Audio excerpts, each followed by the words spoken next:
Dumating ang lalaking nakapulang hoodie sa isang convenience store sa Santa Rosa 1 sa Marilao, Bulacan. Pagpasok niya, nagpretend po na siyang may kukunin na isang bibilhin. Then pumasok siya sa loob ng counter. Doon na siya nag-declare ng hold up. Naglakad pa siya kasama ang kahera papunta sa kwarto kung nasaan ang vault.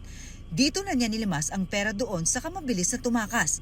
Agad na itawag ng mga staff ng nasabing tindahan ang insidente sa Marilao Police. Nagpakandak ng dragnet operation, then ibinato sa adjacent province-wide level agad yung dragnet operation. And of course, pursuit operation.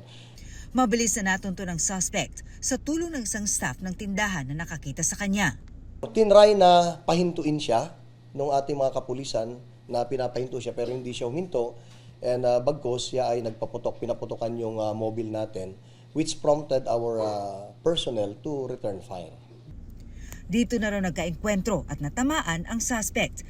Dinala siya sa ospital pero idineklara raw na dead on arrival.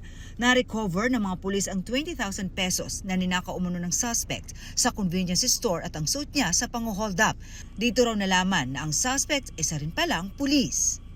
Ako mismo parang nanlumo rin ako nung nalaman ko na yung suspect pala natin, hindi lang aktibong pulis, opisyal pa ng pulis. Nakakalungkot dahil nagbarilan, ang kabarilan mo kapwa pulis mo pala.